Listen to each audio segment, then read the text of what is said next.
Hey, I'm Jamey Ice, Fort Worth native, musician turned entrepreneur, and someone who loves diving into the stories behind great brands. In each episode, we sit down with the leaders, dreamers, and builders who are shaping our community, pulling back the curtain on their journey and the real lessons and tactics that got them to where they are today. No fluff, no highlight reels, just real conversations with remarkable people about what it takes to build something that truly matters. I'm your host, and this is Stories with Soul. All right, guys, welcome to Stories with Soul. This is a conversation I've been wanting to have for a long time. Two people in the room from two different spaces, all in the entrepreneurship world. This is going to be a very tactical entrepreneurship conversation. So today we're going to explore what it takes to build a thriving entrepreneurial ecosystem with two leaders who are reshaping Fort Worth's startup landscape. Trey Bowles, who is long time friend. We'll get into the context and history there.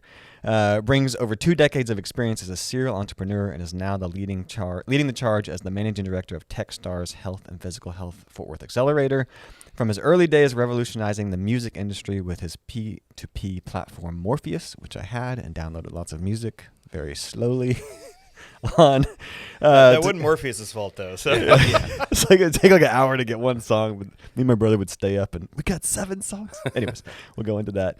He also co-founded the Dallas Entrepreneur Center and has just been consistently at the forefront of innovation and entrepreneurial development in Dallas and Fort Worth. You have really changed the game in both our cities. We'll get more into that.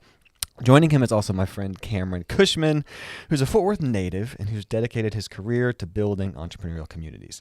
He, after serving in the George Bush administration, which I want to hear a little bit more about, and helping launch initiatives like 1 Million Cups at the Kauffman Foundation, Cameron returned home to Fort Worth, where he now serves as the Director of Innovation Ecosystems at UNT Health and Science Center. So I'm excited to dive in. I really want to make this tactical about things. These two guys, you two guys... These guys, you spend every day helping entrepreneurs to grow their businesses or start their businesses or raise money. You've seen a lot of things that worked. You've seen a lot of things that didn't work. So I want to dive into that. But before we get into that, does anybody want to kick? I just want you to Cameron, you got Cameron pointed at first. Man, can you just give us how you got here, kind of like who you are, how you got here, what you do? Yeah, I have a really weird story that doesn't make any sense, so I have to explain it. And my own mother doesn't know what I do for a living, so I always have to start with that.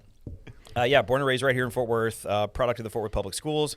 Was always very interested in current events, politics, things like that, and so was lucky enough to go to Texas A&M for school and study at the George Bush School, which was brand new at the time.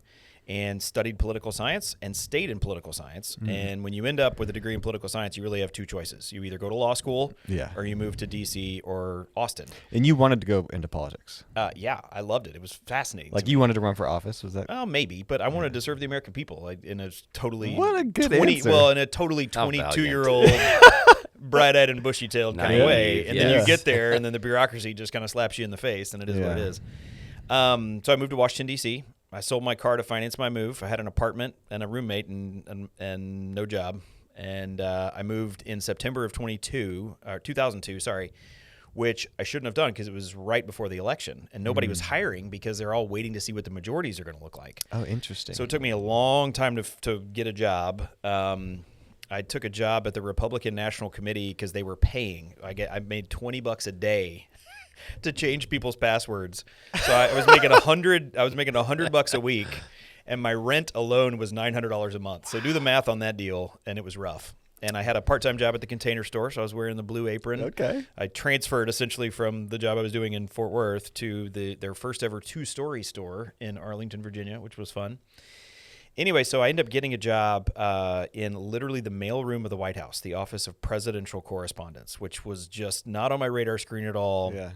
But was a great place to cut my teeth and just learn how to work in an office. And it was the largest office in the White House, and I was the sort of executive assistant that managed about 60 different people as far as like what an EA would do. And loved that, did that for a couple of years. And then summer of 2004, which was also an election year, I moved over to the Domestic Policy Council, got to work in the West Wing, which was super cool. But it was also an election year. And so I didn't know if I was going to have a job. I didn't know if we were going to win or lose. It was a close race. And so come November of 2004, George W. Bush ends up winning.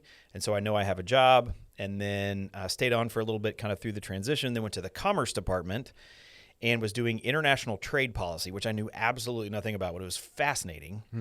And of all the things that got me interested in entrepreneurship, it was working in the federal government, which makes zero sense. Yeah.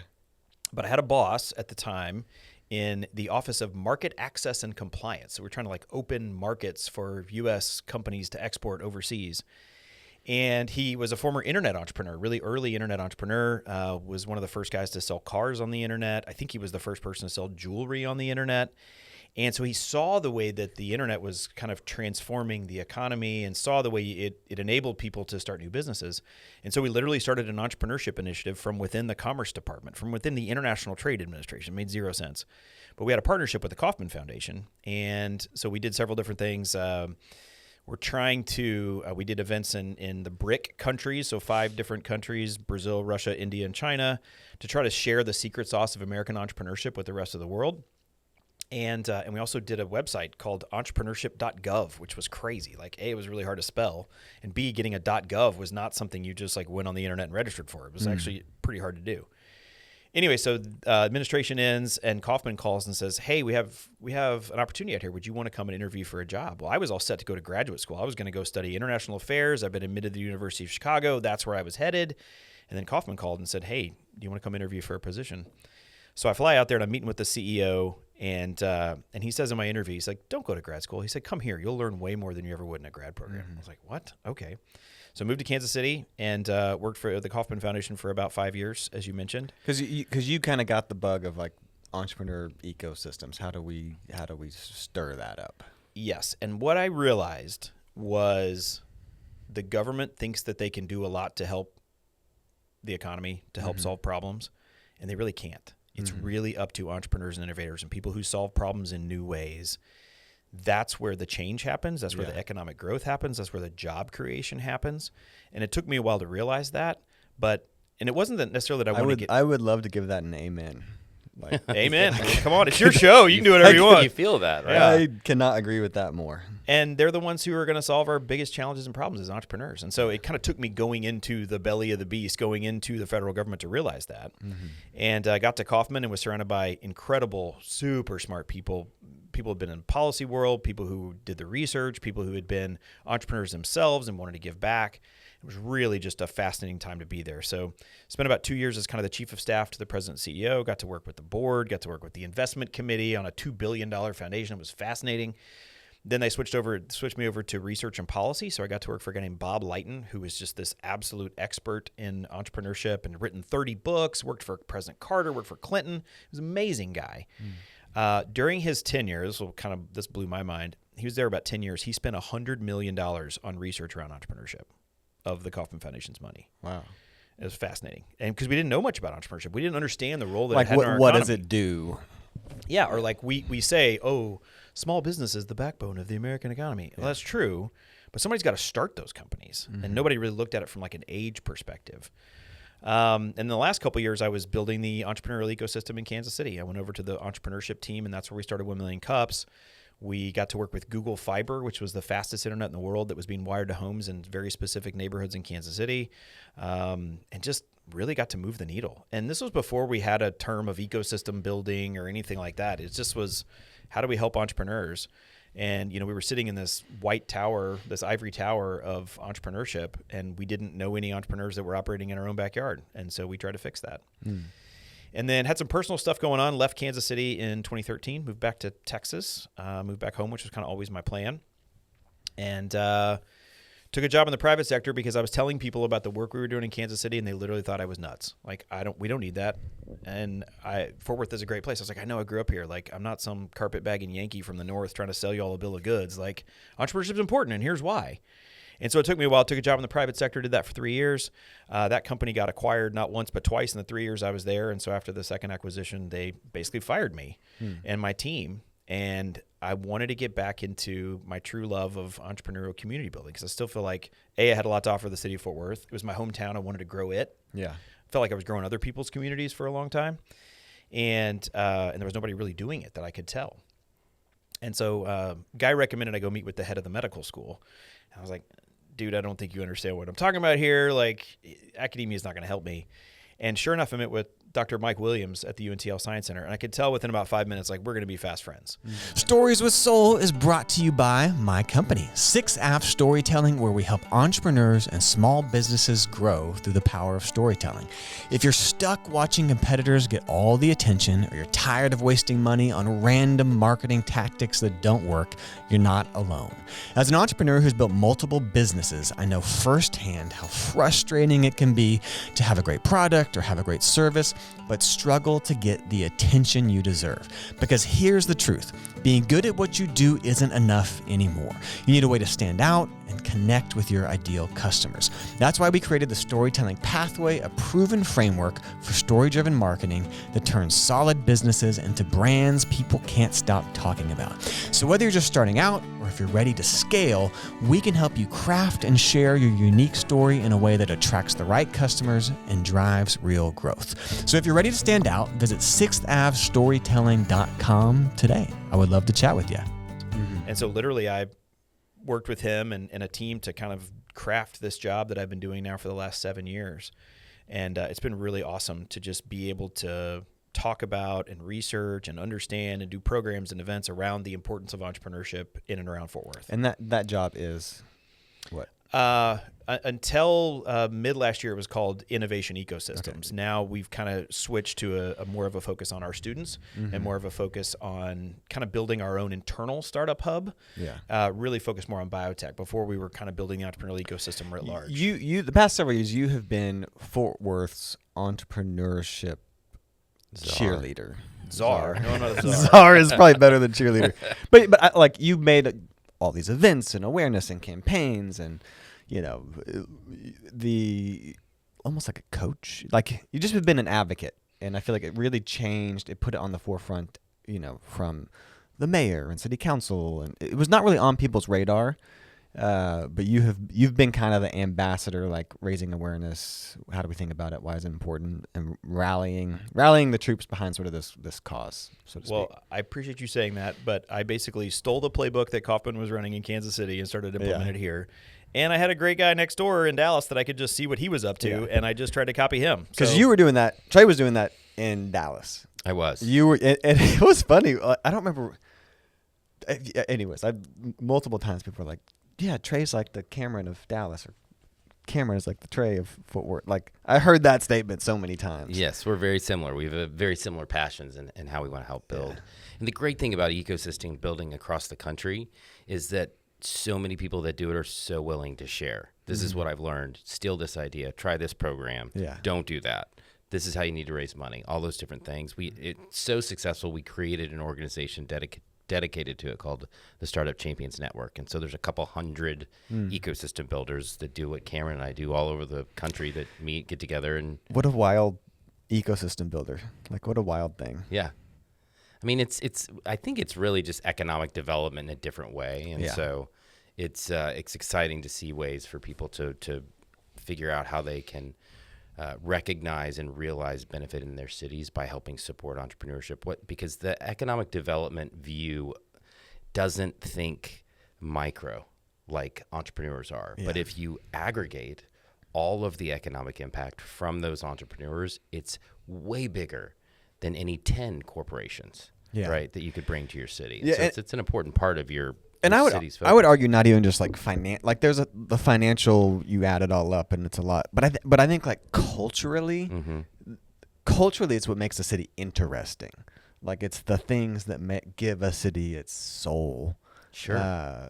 I think there's sort of this cultural community benefit that I would probably argue outweighs like the financial job creation, wealth creation. Well, entrepreneurs are culture shapers, right? They're the ones that are defining the restaurants we eat at and the clothes that we wear and the music that we listen to and the technology that we leverage or utilize. So it's exceptionally important in creating a culture of innovation inside of a city, inside of an organization, inside of a startup, anywhere, is really, really important to create and facilitate creativity and problem solving.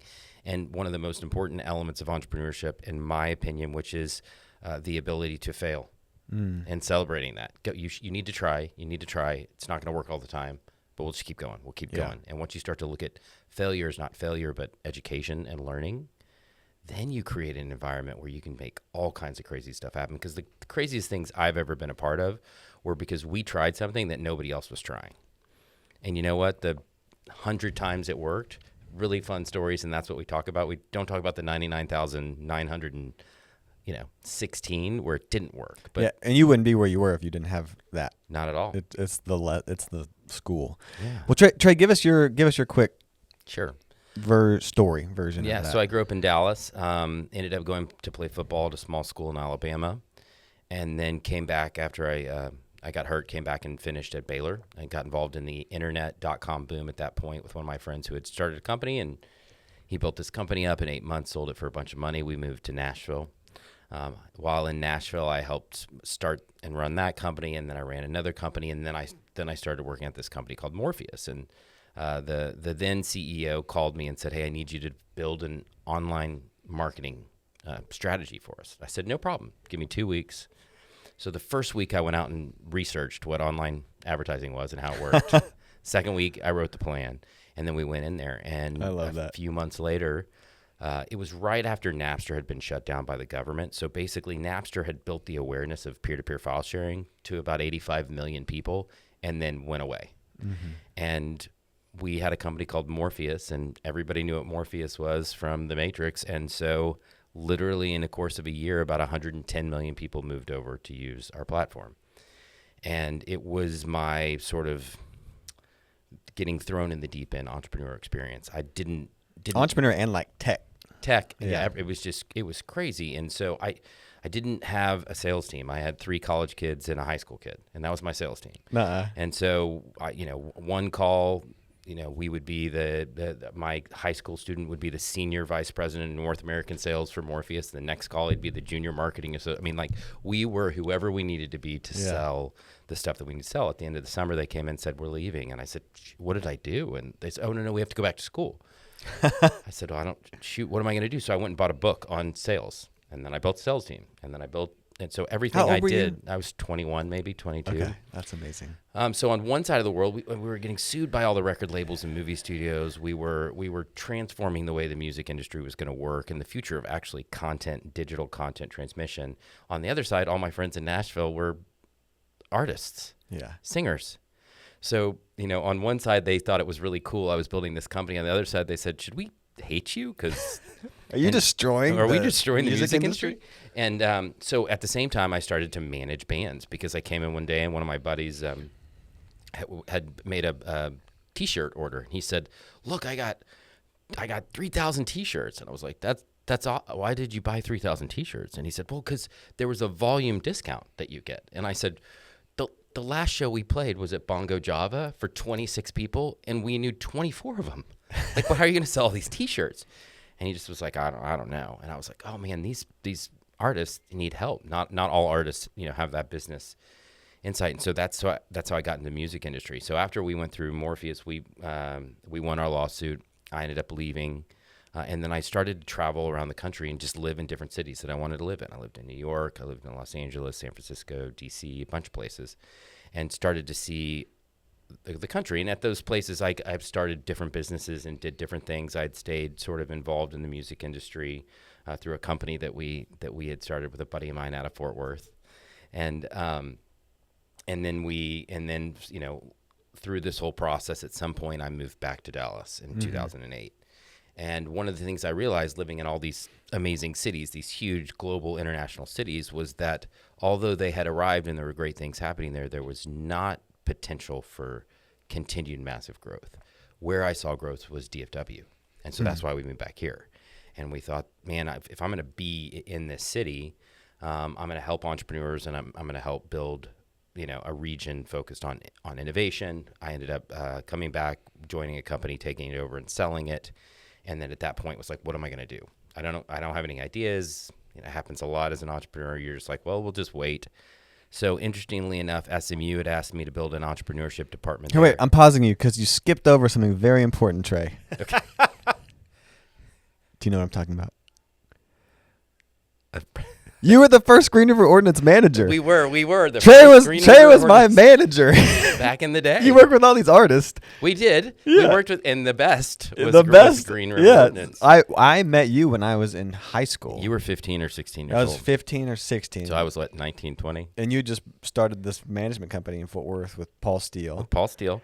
And we were just, and we had, it was funny. Because you are working with like Ryan Cabrera and Jessica Simpson. We were working with a bunch of different people, Yeah. the Thief guys over in Dallas, Yeah, Peter yeah. Black. And so we wanted to start this management company to help artists. And I had met Paul when I was building one of our companies. And you were like my Sean Parker, kind of. Because you're like, I was the tech guy. Yeah. And so I was telling him when you left, I was like, I probably built your first MySpace page. You probably did. But it was this idea of me getting to be involved in the music industry. And I think what made me excited about and enjoy the music industry was that there's some music industry people that really want to be artists. Like, your tour managers who go on the road and they're like, hey, if you ever need, I'll tune your guitars, but if you ever need me to pop out on stage, and I had no desire or ability to do that. And so I really could focus on the music. And the thing I loved the most was that as the business person, you can do all the work to promote something and get it out there and market it and do all this, tech and internet stuff.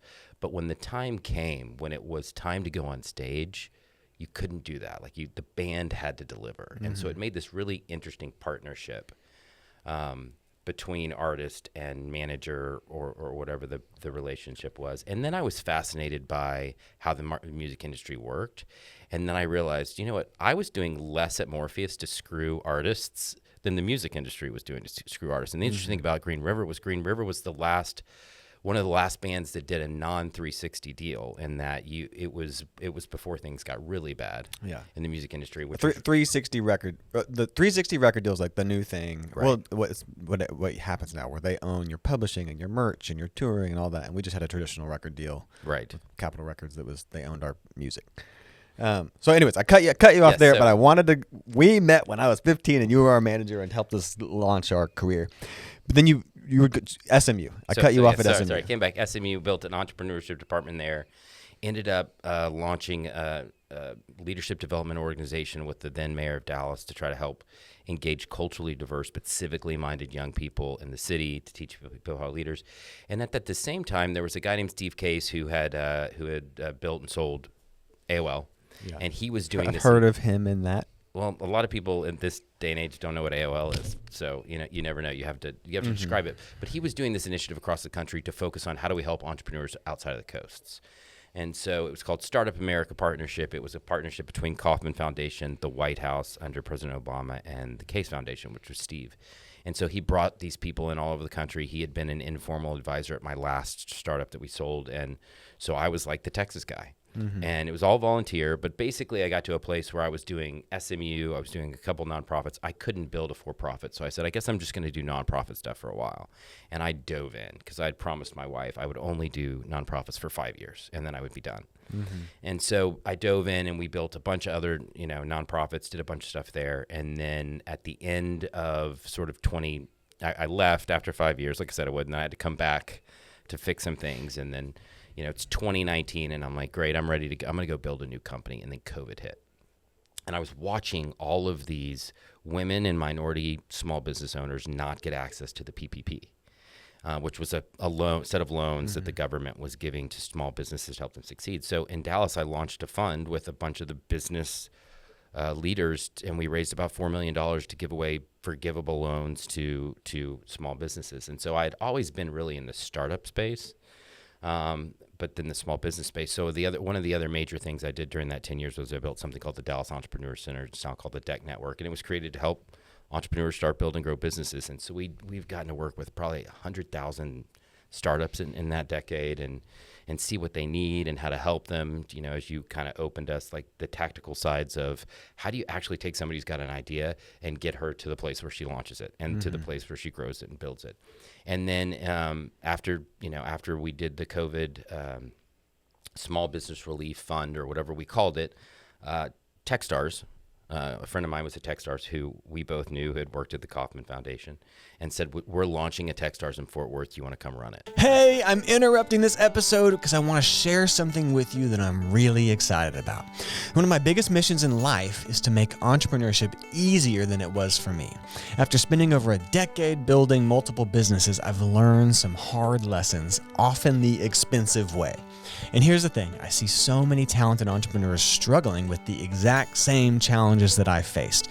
They've got great products, they've got great services, but they're stuck trying to figure out how to stand out and how to grow. They're wasting time and money on random marketing tactics, they're watching competitors get all the attention, and they're feeling overwhelmed about what to focus on next. That's exactly why my team and I just created 2 incredible free resources that I genuinely wish I had when I was starting out. The first is our storytelling marketing assessment. In just 5 minutes, it'll show you exactly where your marketing stands today and give you a clear roadmap of what to work on next. No more guessing, no more wasting time on strategies that don't work. And the second is our complete storytelling pathway framework.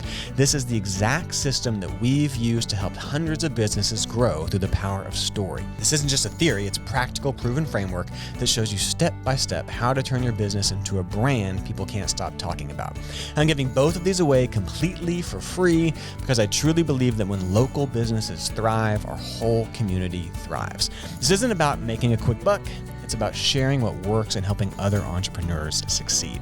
You can get both resources right now at 6thAvestorytelling.com/free. I promise you these are absolute game changers. They're going to help you get clear on exactly what you need to do to grow your business and give you the roadmap to make it happen. Don't miss out on these. Head over to 6thAvestorytelling.com/free and grab them now. All right, back to our conversation. And Techstars is an accelerator. It's a global investment firm that has a bunch of products. One is accelerators, one is Startup Week, They've got a bunch. But yes, it's an accelerator, a 13-week program where entrepreneurs apply. We have about 30,000 entrepreneurs a year that apply, and a little less than 1% actually make it into a program. We bring them into the program. We teach them a bunch of stuff about building business. We connect them to a community of mentors and investors, and then we help them grow over time. And so Cameron had actually started this concept here and got it going and got it funded, and then they needed somebody to run it, and that's kind of when I came in, and they said, we're going to run this program, and it's going to be focused on healthcare. And I was like, well, I don't know anything about healthcare. And they said, well, does that worry you? And I said, doesn't worry me if it doesn't worry you. We'll figure it out. I can get a book about that and read it in a week. So we started building it, and that was 3 years ago, and we've now invested in 31 companies through this program. I was calculating yesterday, they've raised somewhere in the realm of $20 million in the past couple of years between those companies. We had 17 countries represented of entrepreneurs who flew to Fort Worth, lived in Fort Worth for 3 months, many of whom would love to stay in Fort Worth if they could. 84% of our investments were in diverse founded companies, and not because we were simply trying to be diverse, but I believe diverse founders make the best founders and they make the best businesses. And so it's been really fun to see not only what happens when you go out and try to find the most innovative healthcare founders in the world and bring them to Fort Worth, but how Fort Worth and the people of Fort Worth have responded to having these entrepreneurs here, engaging with them, supporting with them, and helping them grow. I think it's added a lot to the ecosystem here. Yeah. But it's one component. There's a lot of things, and I'm sure Cameron will get into this. In order to have a successful ecosystem, there's a lot of pieces that you need to have, a lot of stakeholders that need to be involved, and so it's been fun for us to be one of those stakeholders at Techstars. Yeah. So, heavy hitters who have I don't know about that. done a lot. Got a lot of authority here. So I would love to get tactical. I have a bunch of questions. I know I say a bunch of questions. We won't get through all of them, but I just thought it's kind of like, I don't know, just having a lot of wisdom in the room who've seen a lot. So I would love to take the gloves off a little bit and be candid. Great. First question is, can you spell entrepreneur?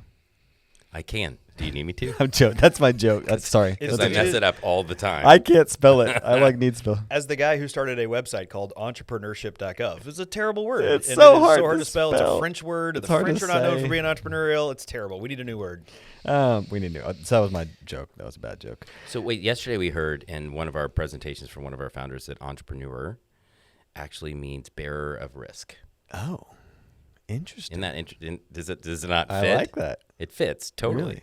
right? Because you're bearing risk when you're being an entrepreneur. You're taking a chance. You're trying to do something that you hadn't done before or may not have ever been done. So I think that's an interesting little tidbit about, because people are like, what is an entrepreneur? The thing we hear the most is, am I an entrepreneur? How do I know if I'm an entrepreneur? Because until, maybe the 80s or 90s, entrepreneur wasn't really used, like freelancer. I didn't know about that independent word contractor. in high school or college. And it's like so many people aren't, like from a freelance photographer to a pocket, like all starting an ice cream shop, like even real estate agents. I tell them all the time, like, y'all are entrepreneurs because you're Or an artist. Yeah, you're doing your own Right. thing. A band they're all entrepreneurs. Yeah. Okay. So first question is what are the most common patterns you see in successful startups versus those that fail? So there's several pieces. First is, and this will be a later one of your questions, so I don't want to get ahead of it, but the most important thing in starting a business is not giving up. Persistence. Tenacity, persistence. I Don't would agree give with up. that. Most entrepreneurs that are successful, especially the first time, Yeah. would tell you, I wasn't better, smarter, faster. I just didn't stop. And then eventually it started to work. Mm-hmm. And then it started to grow. And then something happened that I wasn't really ready for. I didn't really deserve, but because I was working so hard and I was in the right place, an opportunity came. I turned that opportunity.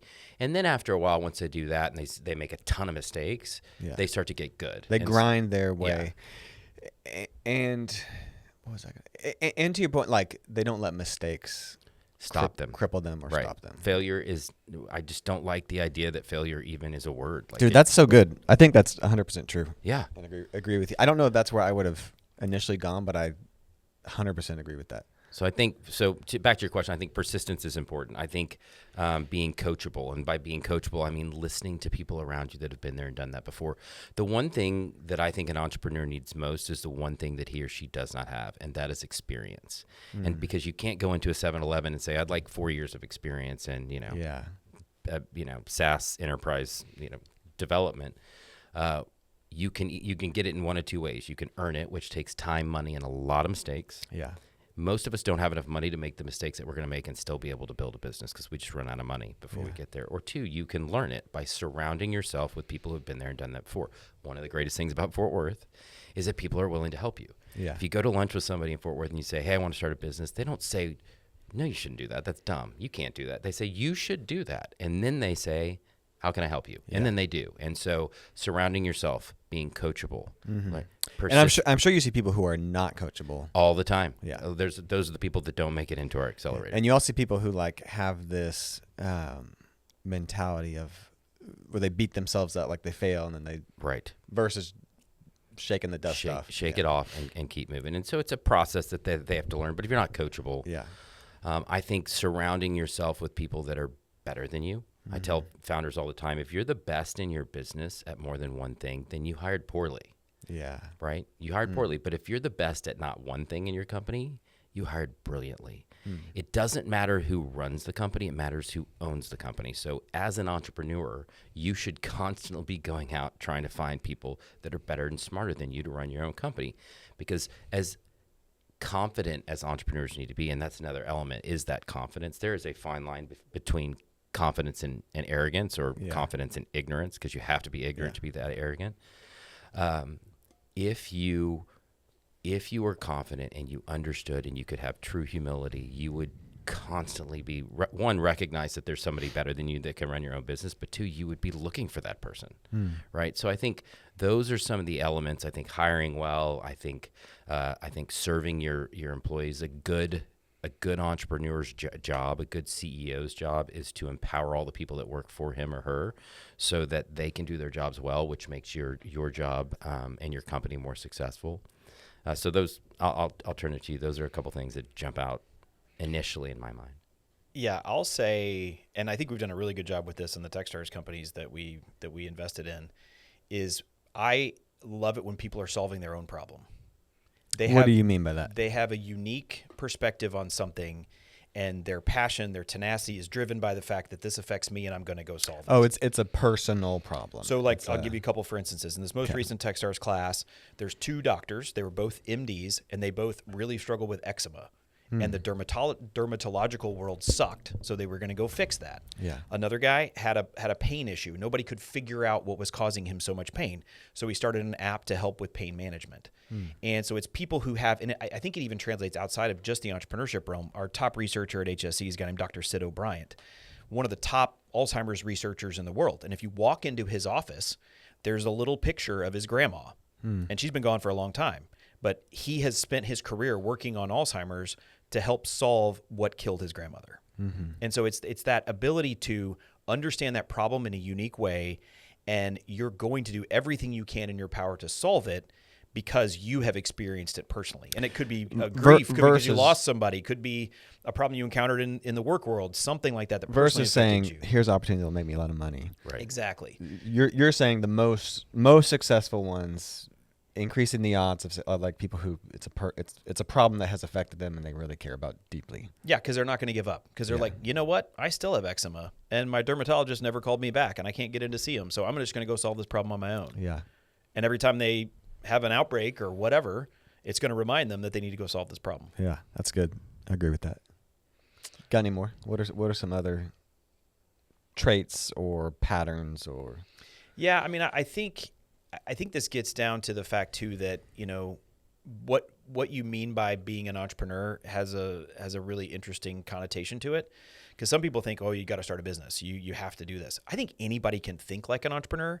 Anybody can look at a problem and find a new way to solve it. And it doesn't necessarily have to be this de novo, something's never been invented before. It's a slight tweak to the innovation. It's a slight improvement. It's an efficiency improvement. It's making it better, faster, cheaper. That's what it's all about. And thinking like an entrepreneur is not really that hard. Everybody can do that. Not everybody's going to take on the risk to become a Techstars founder and you know, check all their assumptions at the door, mortgage their house, and all that kind of stuff. But just making simple changes and bringing something a little bit new to the market can be hugely impactful as well. People try to become the next Steve Jobs or the next Zuckerberg. That's not what it's about. It's about Carrie Crow starting a new kind of ice cream shop, and that has been hugely successful. She didn't give up. Yeah. And she's brought something really cool to Fort Worth. And I could go down the list of so many different examples of people who have done that because she didn't invent ice cream.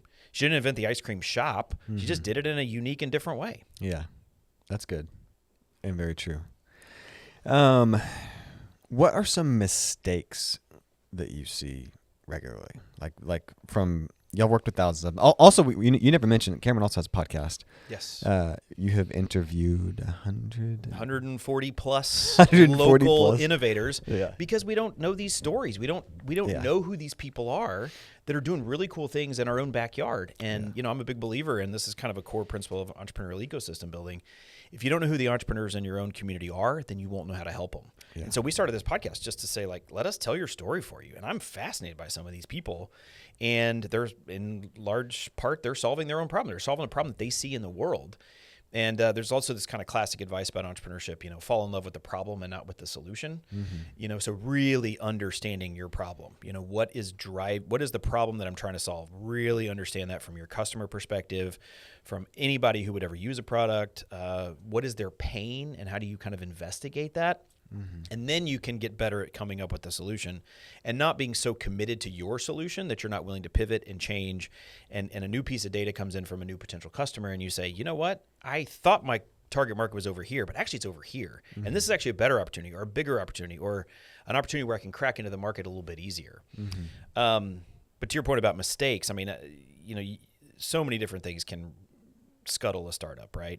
It can just be timing. It can be you have the wrong team. It could be you made a bad hire. It could be interest rate shift and you kind of get in trouble. You know, there's all these kind of different things that can happen. So you got to have a lot of luck, frankly.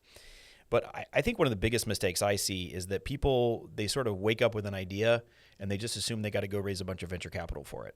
Okay. And there are so many different ways that you can fund a startup, that you can gain traction, that you can sort of build with cash flow. Imagine that. You don't have to give away any equity.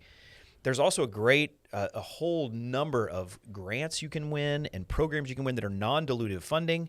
I mean, Elise Dickerson here in Fort Worth, like she literally won a business plan competition to do a clinical trial. So she set her mind to winning this business plan competition. I think it was $50,000, right? It was our business plan. And that was her startup capital. So she did it. Yeah. And that's a great way to do it. So you see people make the mistake of going and raising a bunch of money day one. Or they think they have to.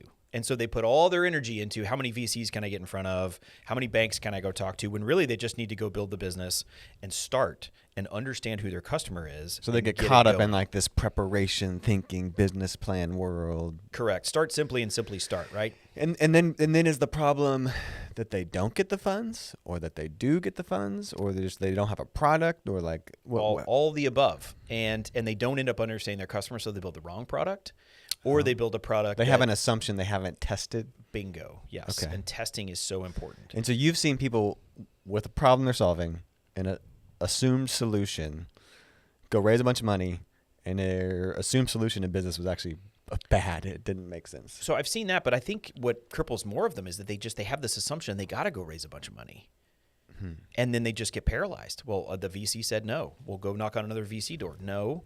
Call your rich uncle and see if he'll give you 10 grand to buy your first run of product, right? Yeah. Or apply for an SBIR grant from a federal government agency that can be non-dilutive. And, oh, by the way, you can even pay yourself 7% profit. Do you think it's because we kind of have romanticized this Silicon Valley tech thing?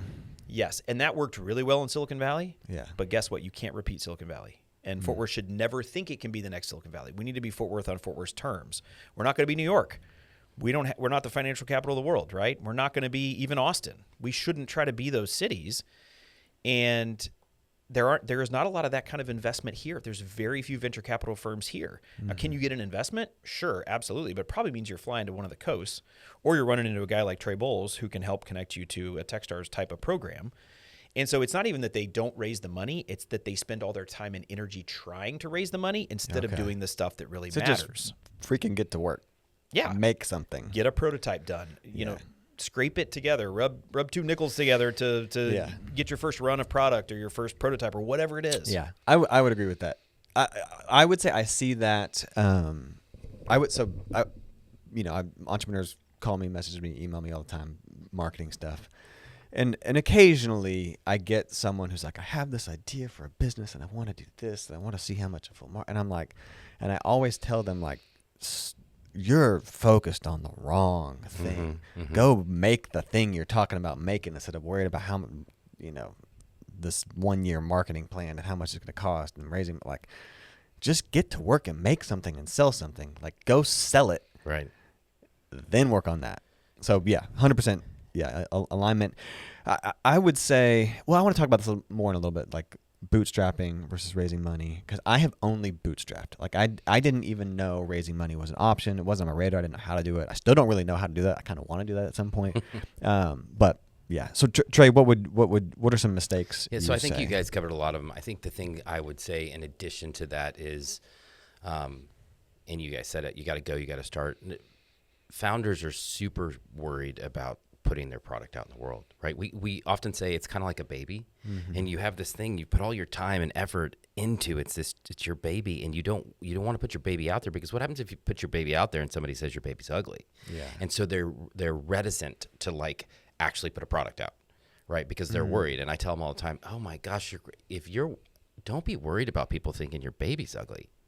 So you see people like lots of people are going to think your baby's ugly. But you see people that are crippled by they won't ship a product. They won't ship a product. They want it to be perfect. They want it to be perfect, right? Yeah. So you hear about this minimum viable product. You hear about all these, like, my argument is two things. You know what doesn't cost money? Calling somebody on the phone and asking them questions about their problems and what the problems they're experiencing. You know what else doesn't cost money? Asking them what they would do to solve it. What else doesn't cost money is asking them if a certain solution would be a good fit for them if they'd pay for it. You know what else doesn't cost money? Asking what they'd pay for it. That's all. You're meaning customer research. I'm calling customer discovery. I'm calling, like, figure out if there's a market. How many people actually do that? Not a lot. because again, they don't know how to do it. They don't want somebody to say no. Yeah. But so when people talk about raising money and how do I spend the money and how much money do I have and how much runway my answer is you don't need any money to call people on the phone and prove there's a market. Yeah. And then you know what? You got to take this product, you got to build it, and you got to put it out there, because lots of people are going to think your baby's ugly, but some people are going to think your baby's cute, and you won't figure out who that is. Even our founders this week, I told them, and we had 3 different people come in and talk, and they said there's no shortcuts to sales.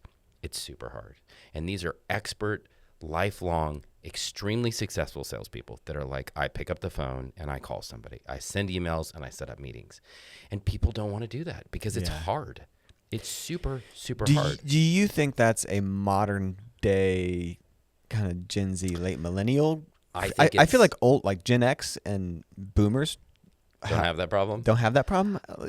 Would you say that's true or not? I would say that people never like to go out and do that piece. And just cold call. No. Yeah. I think it's just hard. It's especially for some, I told the founders yesterday, I said, look, guys, some of you aren't salespeople. Some of you don't really like calling people and making these calls. Some of you don't want to go out and ask somebody to buy your product. Tough luck. You got it. That's what you signed up for. We had a founder a couple weeks ago tell us he personally sold the first $6 million in his business personally. And he said, because he had to, right? So you've got to get out there and make those calls. And if you don't, your business isn't going to work. With all of those, it's fear. Fear keeps you from launching your product. Fear keeps you from calling. Fear, Fear keeps lack you of from experience selling. or knowledge. It's fear. And you don't want somebody to tell you that your idea is bad. Like that stinks. What happens if somebody, what happens when you made your first record? If you put your demo out there and somebody said, man, you guys suck as a band. You don't want to hear that. But you know what?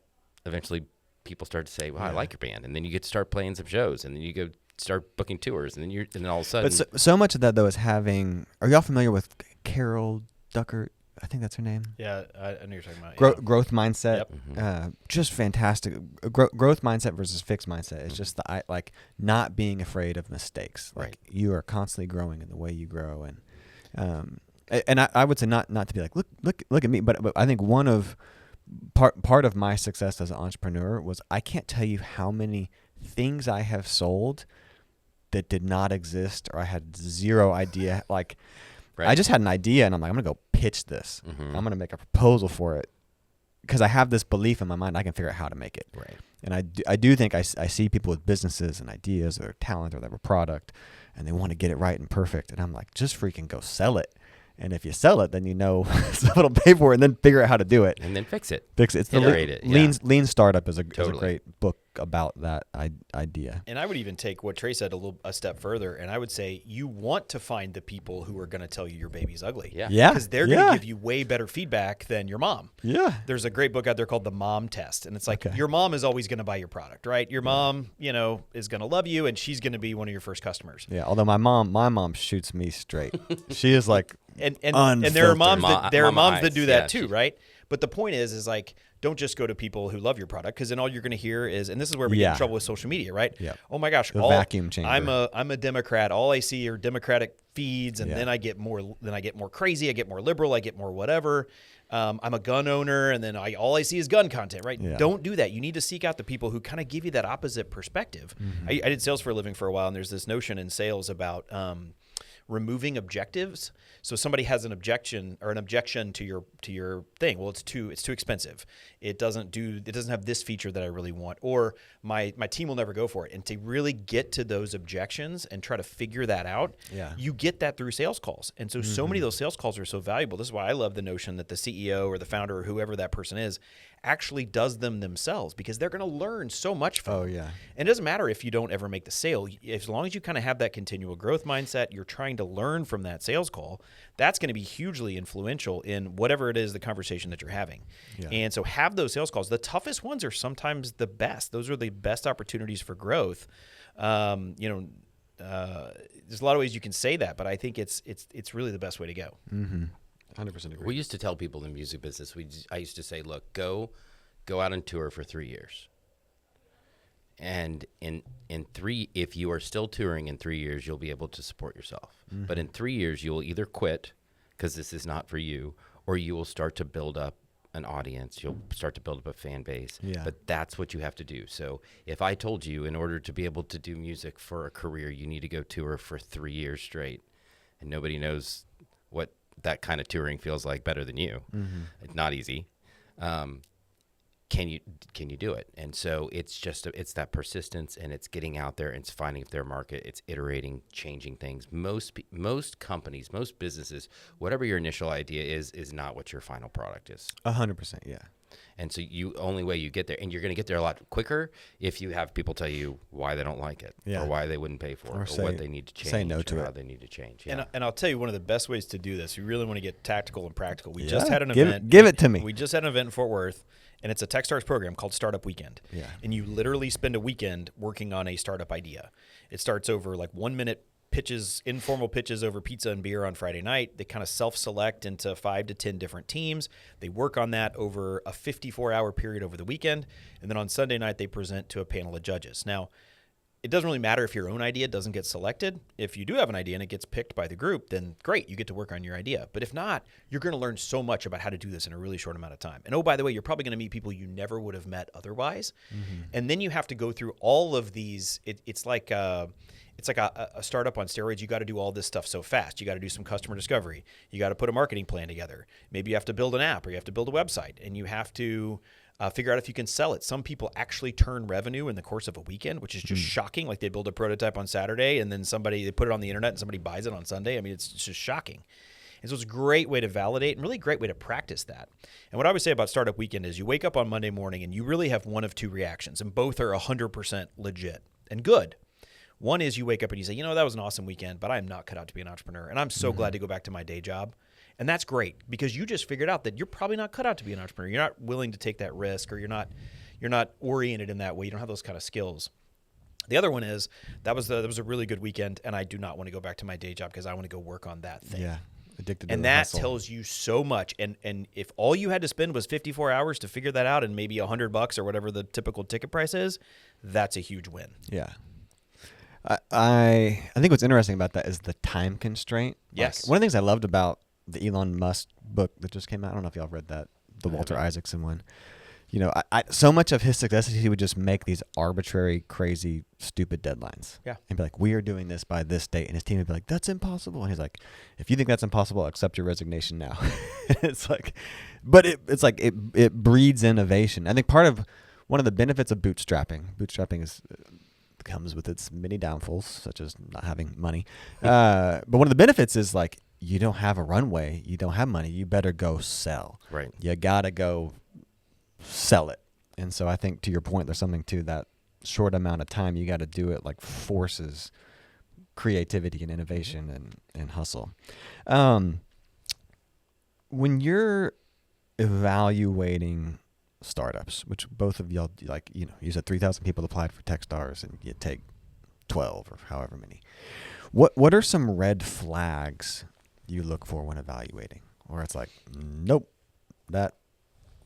So at the stage that we invest, which is pre-seed, which is really, it's like a little bit more than an idea, you can't base your decision on how successful the company has been to date. Yeah. So you can really focus on a couple things. The first one is the founder, the team. Like, do you think that they have the ability to do this? Do you think they have the experience? Do you think that they have the fortitude and the perseverance to stick to it? Do they have the personal conviction like Cameron talked about? Like, is there some sort of connection to the problem? So we spend a lot of time on that with the person. Then we look and say, is there a market? Because our job as investors is to create outsized returns. That's what you do in the venture space. And so we want to make sure that this not only is a business that will work, but this is a business that will work and return massive returns to us and their other investors. Then we kind of look at what have they accomplished, right? To my point earlier when I said it doesn't cost any money to call a customer and see whether or not they'd buy something or what problems they'd have. If you're coming to us and you haven't done that already, that's a red flag. You're not ready. And it's most of the time because you just didn't know that's the process that you should do. You didn't realize it was that easy to do that, or you didn't know how to do that. But yeah, that's a red flag. If you're not coachable, if you're not taking feedback. Can you tell that pretty quickly? Absolutely. Like just how they are interacting. How they answer. We always ask them, why do you want to do Techstars? And some of them are like, well, I want the logo on my website. Some of them are like, I'd like the money that you invest. We don't invest enough money to make a decision off an accelerator just because of the money that we give you. So you feel that a lot when you give them suggestions, you ask them questions, you probe something, and they bristle. You can see that. Not always. We've had a couple of circumstances out of 31 companies that we've invested in Fort Worth where we didn't realize the founder wasn't coachable until they got here. They faked us out, right? Because we're very clear in all of our stuff that you have to be coachable to get in. So anybody can fake it for a little bit, but we look for that. The other are simple things. Like we have a really short application you have to fill out to apply for Techstars. If you don't fill out all the questions in the application, I don't feel like you're really committed to this. If if the things that you do and the answers you put aren't thoughtful, I mean, it's simple things like this. How much are you willing to invest? And then when we ask questions and we push back, how do you respond to that? When I ask for more information and more of an explanation on something here or there, when I want to talk to other investors and you say no, that's a part of the process. But when you're looking at 3,000 or 4,000 companies to go down to 10, it's just really hard ultimately. Like, fortunately, I feel like we've gotten really lucky and we've gotten some great founders and some good companies. But like Cameron said, it's still so early. There's so many things in the early stages of a business that can make it fail that don't have to do with your work ethic, your ability, your background. I always tell people, if Mark Cuban didn't have any money and was a startup, he could fail too, not because he's not experienced, but because there's factors outside of our control that can take you out. One of the biggest ones is, and one of the biggest questions we ask is, why can't Google build this?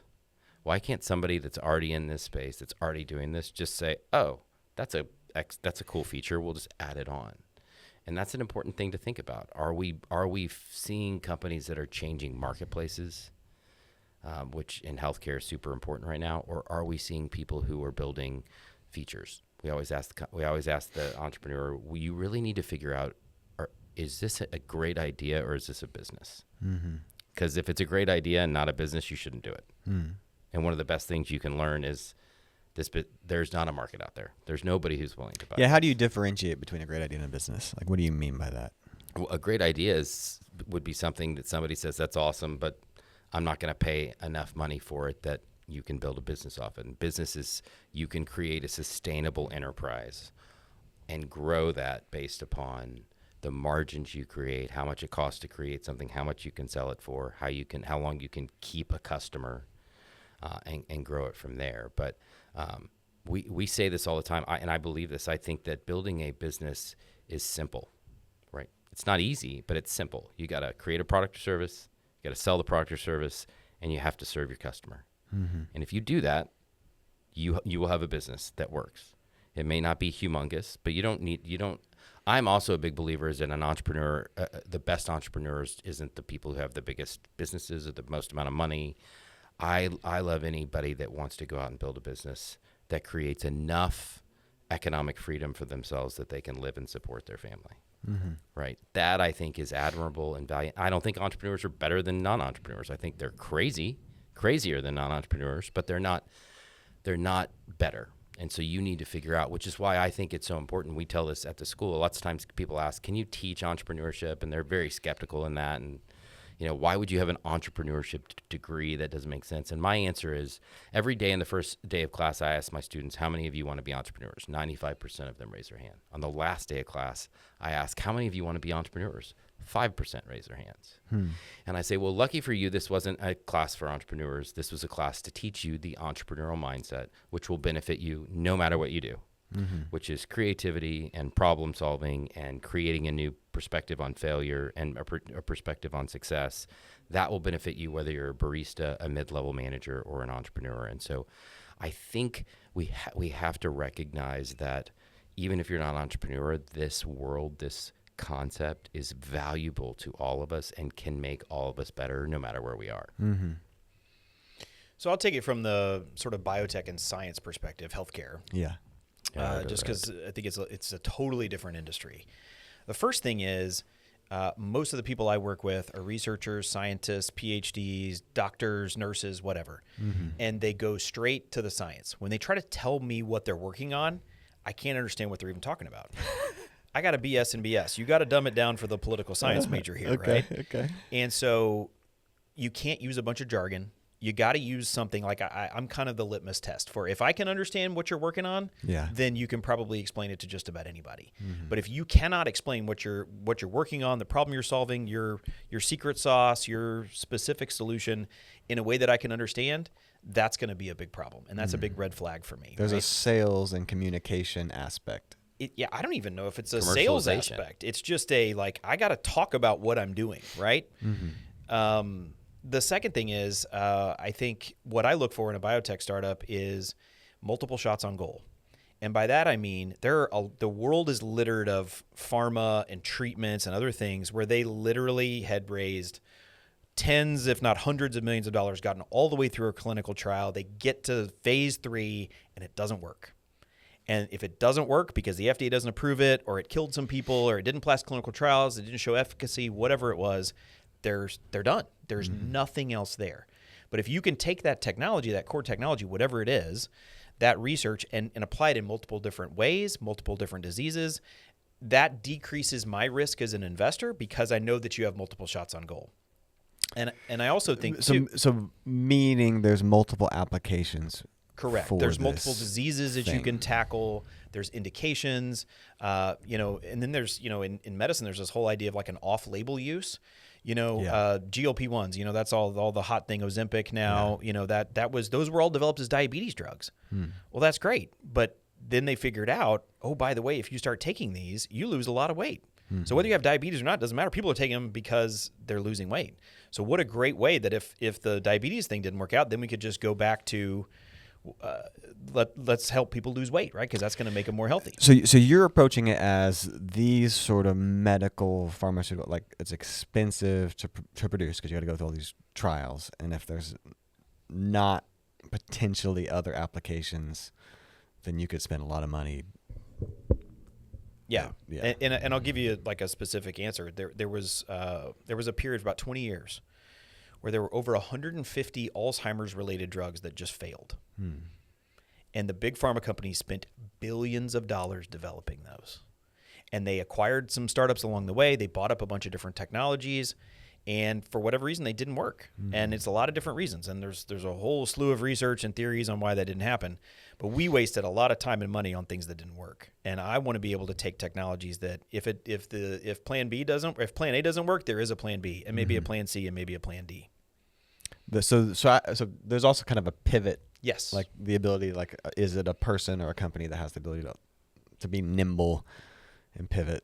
Yep, absolutely. And that's really hard in science sometimes, or in these kind of venture-backed, big pharma type of companies. But I think the testament can apply anywhere. Like if plan A doesn't work, how do you get to plan B? Yeah. Which again goes back to how do you handle failure? Yep. What's crazy is almost everything we have discussed so far is mindset oriented, versus like uber tactical business plan oriented. This business plan with these 6 points. So much of it is like how do your mindset for how you handle and approach things, which is just an interesting observation. You guys have been doing it for a while. Has your advice changed over the years? Were there any assumptions you had early on that you're like, I was totally wrong about this, or that you've pivoted from? Or I think that when you look at failure as though it's not failure, then you don't think about those early things. So I'm sure there's a ton of things that I did that I wouldn't do now, or tons of advice that I wouldn't give now. But somebody asked me the other day, what's the biggest failure you ever had? And I was like, well, I mean, up till recently, I never had a business fail. And I was like, well, that sounds kind of arrogant. But I went back and I started looking at the Dallas Entrepreneur Center, and I started looking through all our old folders, and I saw hundreds of initiatives, projects, events that we don't do anymore. And it hit me, and I was like, oh, man, those are all failures if you believe in failure, right? Yeah. So I have lots of failures, but to me, they're not. They're stepping stones to get better at what I do and how I do it. So I haven't changed. I think the only thing that's really changed from when I was 20 to when I was now, if somebody asked me, what is your advice for somebody who wants to be an entrepreneur, it's different now. And my advice now is unequivocally, without exception, in every single case, don't do this. Like, just don't. It's harder than you ever thought it would be. Anybody who has a job, anybody who works hard, I respect that. But until you have a business where it consumes, where you are 100% the ability for it to succeed or fail, you don't know what it means to work hard. And so yeah, you shouldn't do it. And then the second thing I say is, if you're not going to build a business because some guy told you not to do it, 'cause you don't really want to do it anyway. So it sorts out people. It's a good litmus test. But it's super, super different. Like when I was young, I would have said, oh, yeah, you should try this. You should start this. But, when I was young, it cost me $2,000 a month to live. Yeah. And you could do that working part-time at Container Store. Or in the U.S. government, right? But I think overall, nothing has changed to the advice I give people. I just have a lot more stories behind it to warrant why the advice that I give is the right advice. And frankly, this is why I quit reading a lot of business books, is I think all business books say the same thing and just in different vernacular. I don't think my advice for entrepreneurship is better than yours or yours. For those of us that have done it, it's all the same. We just have different words for it or different experiences, or we focus on a different component or a different industry. But overall, I think it's pretty consistent that it's about execution. I think for me, it is, and I'll take your comment a little step further. I think starting a business is probably the hardest thing most people will do in their entire lives. It is extremely difficult. And you're right. I try to talk people out of it all the time as well. I think one of the things that I've noticed that's changed the most for me is I give the advice a lot. I sort of underestimated the power of community. Okay. And I have seen the way that a community can wrap its arms around a startup, a concept, a founder, connect them in new ways. There's this notion that you need to operate in these like thick networks, right? There is a thick network of biotech entrepreneurs. And if you're not in that network, you need to get into that network. You need to go figure that out, because those people can help you. They can connect you to capital. They can connect you to staff and future hires. They can connect you to research opportunities you maybe didn't exist, things like government grants that exist, a good banking relationship, whatever that may be. And you have your own network, right? Because you grew up in a neighborhood, you went to a school, you have certain things. But nobody has access to all of the network. Mm-hmm. And if you can access the network to find the missing pieces and the gaps and whatever it is you're trying to solve, your startup, your idea, your customer discovery, if you can access the network that exists in a community in a place like Fort Worth that's super friendly and willing to help, I think that has really surprised me over the years. And I've done more of that than just about anybody, of trying to build the community around this and trying to just because the community is out there, people don't know about it or don't pick up the phone or put themselves out there to join it. Is that correct. what you're saying? Or they have their own access points to the network, but the network is way bigger than whatever they can access. And you could be the most connected person in Fort Worth, and there's still a part of the network you don't know about. Because we're a big city. If I lived in a rural community, that wouldn't be the case. Yeah. But we're in the 12th largest city in the country. So how do you bridge that gap? Like how would you... So one of the things we did was we started an organization called Sparkyard, and it was based on this technology out of Kansas City. The parent organization is called SourceLink, and this was all they did, was try to connect the resources and make them available to the entrepreneurs at the right time in their development. And the timing is key too, because like I said, a lot of people wake up and they have an idea and they got to go raise venture capital. No, you got like 17 steps to go before you want to get to that point, before you need to get to that point, and you may never get to that point. And so Sparkyard was an effort to try to find as many pieces of the network as we could and try to put it all in one place and then make it navigable, right? We've got the Trinity River, but it's not navigable. You can't like take goods down it because it's just not a good river, right? So it's there, but you have to then know how to navigate that in order to make it work for you and your startup. And every industry is different. Every problem is different. Finding that right person, that right institution, that right program that can help you in the most efficient way possible can be absolutely transformative for startups. And it's all here. Nobody knows where all of the network is. I love the phrase thick network. You need I think that's really good. But I also think that goes back to that humility piece, curiosity piece of like willing to take advice and not only take advice, but to seek it out. To get, and I do think that y'all mentioned it several times, but the unique thing about Fort Worth is people will help you, but you kind of got to ask. You got to put yourself out there. And you have to be willing to share a little bit about what it is you're trying to work on. I'll tell you one thing drives me crazy. You don't see this in Fort Worth as much, but these people are like, oh, you got to sign an NDA. Yeah. No, I am not going to sign an NDA because That A, I drives work me at a crazy. university and it's going to take me 3 weeks and 5 lawyers to figure that out. Yeah. And B, if you can't describe to me the problem you're solving or your solution without using anything confidential, then you need to go figure that part out. Yeah. Because there's That's a absolutely good word, ways Cameron. there's absolutely yeah. ways where you can figure out I'm curing cancer and I'm going to do it through these kind of, nanoparticles or whatever it is. Yeah. And here's my delivery mechanism. Explain to me what that is without using anything confidential. Yeah.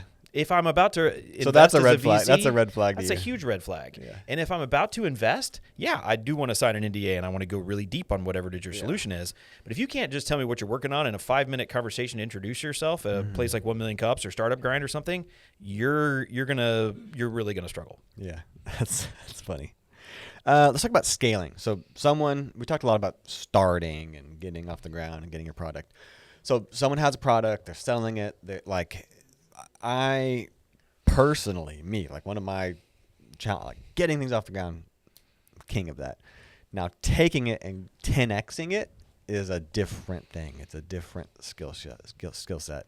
Can you talk either about mistakes you see people make? They have a successful first location or successful first product, or mistakes they make to scale it, or things that you should do when thinking about scaling and teams and all of that.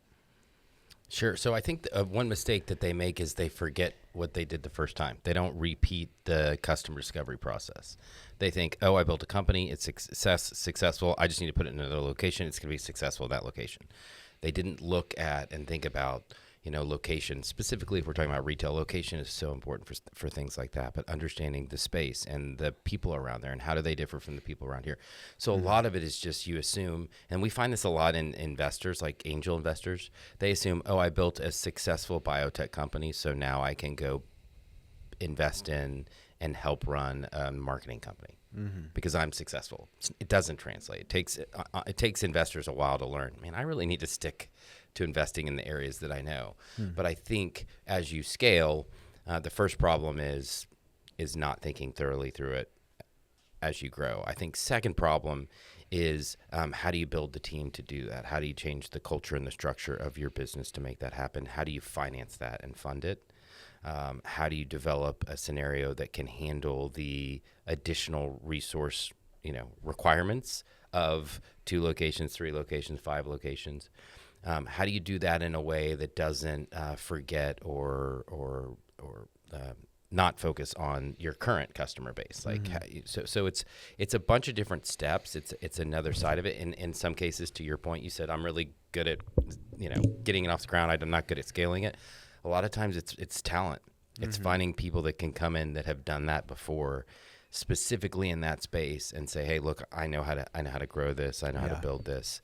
So I think it's a bunch of different factors, but I think, and then there's different ways you can scale by organically growing. You can scale by acquisition. That's a great way to grow, is find companies that do similar things to you, buy them, and grow that way. It depends on what your exit strategy is. It depends on a lot of different pieces, I think. But I think the key is it's still about people. It's still about customers. And so you can't forget that. You can't lose sight of that. One of the things that Steve Case told us when he was talking about the biggest mistake they made so AOL acquired Time Warner. It wasn't the other way around. AOL acquired Time Warner, and he said, look, that's the only thing. We were so big. We were growing so fast. The only thing we could do is buy Time Warner. Like, that was our only growth opportunity. But he said the biggest mistake we made was not that was a bad business decision. It was economically inadequate or incorrect. He said we couldn't scale our culture with as fast as it growing. We were hiring so many people every day, all the time. We lost who we were, and we couldn't maintain the culture that we wanted to build. And that's what caused us the biggest problem. So the other side of it is, as you grow, as you go from 5 people to 25 people to 50 people to 200 people, are you doing that with the right culture? Are you building into your employees in such a way that they're facilitating the ongoing growth and strategy of your business? Herb Kelleher used to say all the time, my job is to invest in my employees because they'll handle the customers. Not the customer is the most important person. My employee is. So your employees being important, understanding and equipping them to be an extension of the vision that you have, the customer service scenario and relationship you have. I think that's a fundamental piece of the growth. So there's a management piece too. That's good. And I would say, I think it's a series of questions that the founder or the founding team needs to continue to ask themselves, which is, one, you can be really good at starting something, and some people are really good at starting things. Some people are really good at growing things. Mm-hmm. Some people are not good at starting things. Those are two very different things. Mm-hmm. And so I think the founding team has to ask themselves that fundamental question. Am I a starter or am I a grower?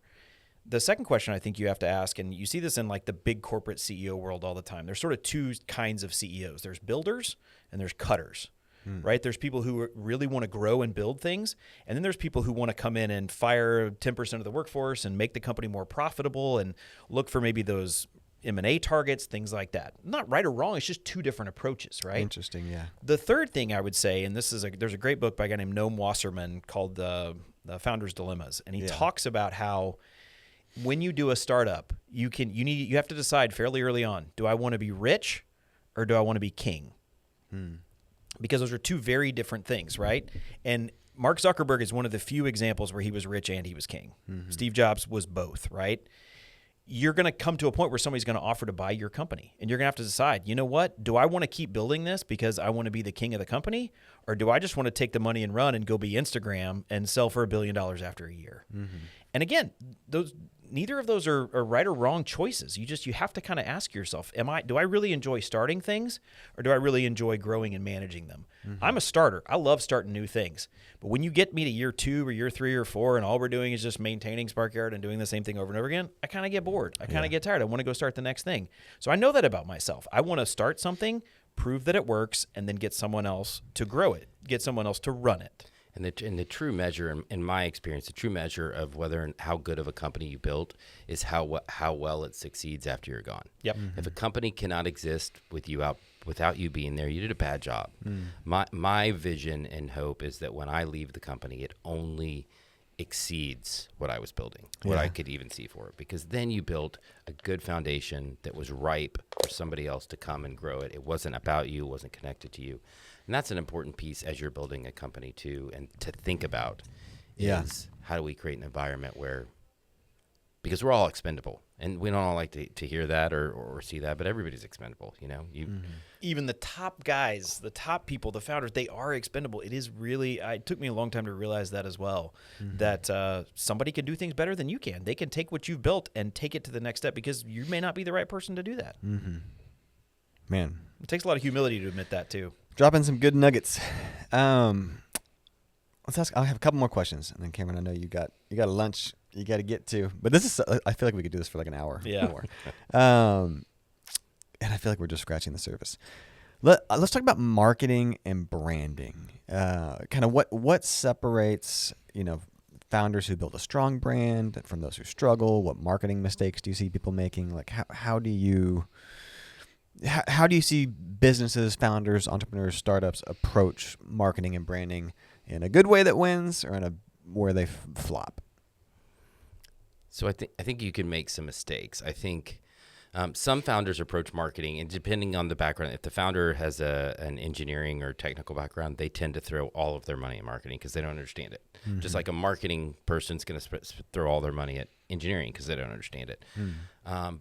I think a mistake you can also make is, again, we talk about the confidence necessary in being an entrepreneur, and sometimes we allow that confidence to err on the side of arrogance. Some people want to make the brand about themselves, and some people want to make the brand about the company. And in some cases, the brand should be about themselves, right? That they are the brand, and there's nothing wrong with that. The other side of it is that it's not about them, and they end up going down a road where they're creating duplicity or confusion amongst the brands. The first thing is we need people to simplify. What do you mean by that? This is what my product or service is, and this is what it does. Oh, you mean how they communicate? How they communicate. How they communicate who they are and what they're doing. Yeah. What's the pitch? What's the? What is your business? Yeah. What's your one-liner, if you will? That's a good word. I think the other side of it is finding the effective avenue for how you market. We did something called the a couple of years ago, I built this knowledge-based graph that was essentially saying, all right, how do we test different marketing channels? We're going to test it in this way. We're going to test it. We're going to review, and then we're going to make decisions on when we spend our time. Most companies don't have the time, experience, or money to afford to create a comprehensive omni-channel marketing strategy, right? And that's why those are one of the things that you bring in, an outside group like 6th Avenue. Like, you bring somebody in that can really do that. But I think fundamentally, I think you guys just do really well in the process by which you originate a contract with a company, when you ask us all those questions around who we are. And so you're trying to understand that so you can effectively tell that story. Mm-hmm. I think that's a process that somebody needs to go through as well to understand, because if I tell this to companies all the time, you have a mission statement or a goal, you have something that you're building. If every single thing that you do needs to be measured against that. What is your product? What is your service? What is your mission? And if it does not fit in there, you either A, should not do it, or B, should change the mission to fit the fact that you're completely changing or augmenting whatever it is you may do. And so I think part of that is understanding who you are, effectively communicating that internally, and then figuring out how to utilize different channels that exist to build awareness, to draw leads or attraction. Like, what is it about that process that you need to use, because that is the public face of your brand, of your culture, of your values to the world. Mm-hmm. And so that's how I think about it a lot with early stage stuff. Some people say, well, I've got to get a PR company to write me a press release. I personally, for startups, I don't think press releases don't do a lot of value. They have not for my companies. That doesn't mean they aren't valuable. It just means, it's not as much there. And so you got to figure out those elements to make sure that you're developing an advertising and marketing strategy. And then I would say the second and probably more important thing is, whatever that is, be consistent with it. Yeah, that's a good word. You can't post today and then 6 months from now, like, whatever you decide you're going to do, you need to be doing it. Yeah. Similar to all the other advice about 3 years of touring, you got to stack some hours. Yeah. You got to just do it and do it and do it and do it and do it. Yeah, I would echo a lot of what Trey said. It's keep it simple. Mm-hmm. If I can understand what you do, then that's a win. Even if it's super technical, you've got to dumb it down to where I can basically understand you. The other thing too is a lot of times I see gaps in people's marketing strategy. So we run 1 Million Cups, which meets every Wednesday at 9 a.m. right up the street from where we are recording right now. And it's a great way to just like get in front of people and share your pitch. Mm-hmm. Show them what you're marketing. Show them what you're doing. And if those people don't understand it and they have questions, you have to seriously take that feedback and say like, well, that guy didn't understand slide 7. What's wrong with slide 7? Why do I need to fix that? Why did he have that question? And you really have to ask yourself that question so that you can better explain it, so that you can better understand it. The other thing I would add too about social media is that's all free. Like, yeah, you can buy ads and you can hire 6th Avenue, and there will be a point where you're going to need to do all that stuff. But early on, just start putting content out there and see what sticks. Yeah. I'm a huge fan of the A/B test. Run the same ad, for $100 here, $20 there, whatever it is, and just run it with a red background and a blue background and see which one gets more clicks. Mm-hmm. Post it at 9 a.m. versus 9 p.m. Who knows? Just test it. Yeah. And then ask for feedback, right? Go to a thing like 1 Million Cups. Share it with your mom and your uncle and whoever else. Hey, does this make sense to you?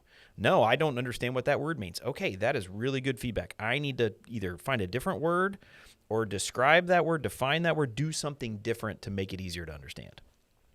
What do you think? You're the expert. Yeah, I was going to say, you're asking us. Well, I think y'all are right on. I am a big believer, like, the story and the pitch is the most fundamental thing. Totally agree. And that, which is y'all have essentially what y'all have said. Like, I think branding is really important. Like, it's huge. It's very important. The look and the feel and the colors and all that stuff. But that's what people tend to think of first. And I'm like, how do you sell it? Because words are what sell things. And I see businesses all the time, and it's just confusing and it doesn't make sense. There's no hook. It's not motivating. I got entrepreneurs that come to me and I go to their website and I'm like, I don't even know what you do. I have a new client that's about to do some work with, and I go to the web, I'm like, I have no idea what you do, because they don't know how to sell it. And so, yeah, I think that's why story matters. And that's what we mean by storytelling. It's like, how do you pitch it and talk about it? So, and this is what I love about what Techstars does too, is that these guys are working on their pitches all 13 weeks of the program, right? And these are really smart people. But you're right, they don't know how to tell the story. Yeah. And my favorite ones are the ones that start with, I had a chronic pain issue that I couldn't figure out for 3 years. Problem. Start with problem. I got it. You're in pain. Your hip is in pain. Your leg is in pain. You have eczema. Yeah. Your eyelids are gross. Whatever it is. And then Your I'm eyelids going to go, well, that's actually, it's not a joke. That's actually one of our startups, but it's a really compelling thing, right? You're going to be talking about how gross your eyelids are after you hear this guy pitch. And that's what you want, is something that sticks, something that's personal, and something that is a story, right? People don't buy products, they buy from people, and they buy stories. And I think that's super important. That's what's memorable. Yeah, I agree. Okay, maybe we might need to do round 2 of this at some point. All right. What time is it? It is 11:09. 11:10. Okay. We can go about 10 more minutes. 10 more I'm good minutes. with it. Maybe 15. Whoa, he's on a roll. Oh, It's Gary Schoniger, so that's who I'm having lunch with. Gary, I'm sorry. We're gonna Yeah, make we love you, Cameron Gary. late. Johnny. I had a few questions, but I think okay. Let's just. Well, this will be like kind of the final question. If you could give like just one bit of advice, and maybe if you're thinking of like if you could go back to yourself 20 years ago, or Cameron 20 years ago, or you have like, young 22-year-old, if you could just like grab them by the shoulders and shake them and be like, do this one thing, what would that, whether it's going back to your younger self or your, this is your son who wants to start a business and you're like, I'm Solomon and I'm giving you my Proverbs. What would that be? So I would say if you're 22, now's the perfect time. Mm-hmm. You don't think it is, because you don't have money. Maybe you haven't finished your college degree or whatever. There's all these things that you can say that can hold you back. Yeah. But I'll describe what you don't have. You probably don't have a mortgage.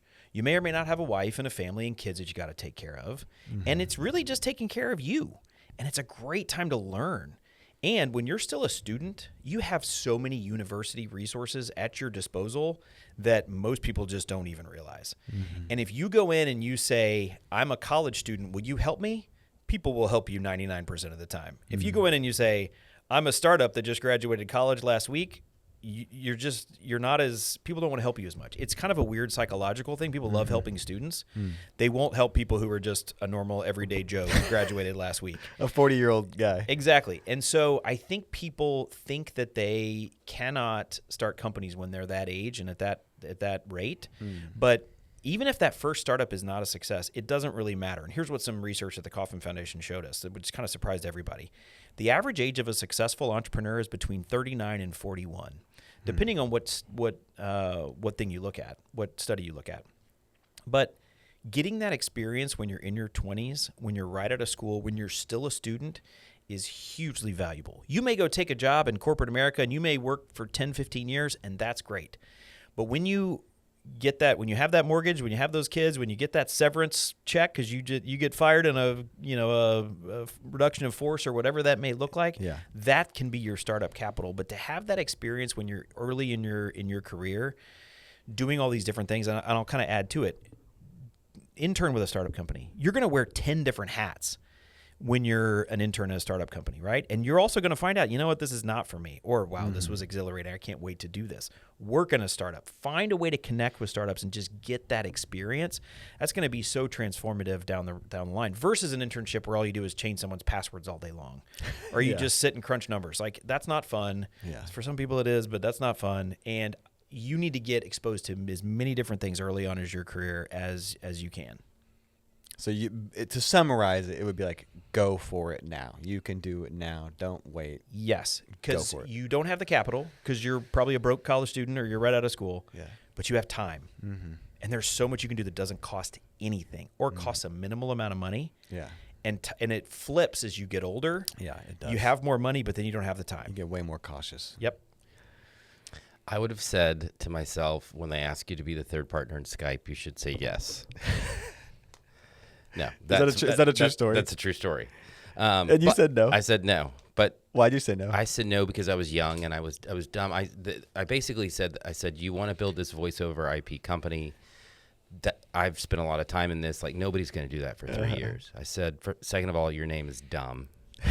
Third of all, you're going to get sued for copyright infringement because people are going to use the product to steal. And The funny thing was I was right in all three areas. The problem was I was 22, I had no perspective, and I thought 3 years was a long time.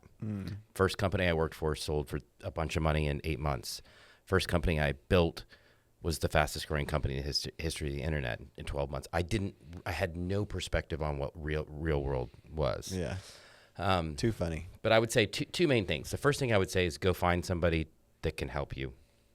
Go ask for help. Go find coaches, mentors. Go find people that have been here and done that before and listen to them. They will save you time. They will save you money.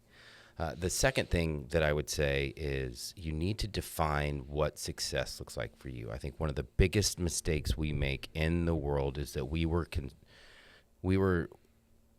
taught that success looked like this, right? In business, success is money in the bank.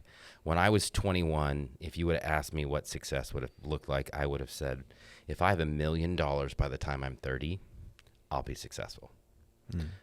I didn't realize that you can't live on $1 million for the rest of your life. I didn't know. I just thought that was my goal. And then when I went through several experiences, including, Morpheus, which I told the board we should have sold Morpheus and it would have sold for a lot of money. They didn't listen. They said, you don't know what you're talking about.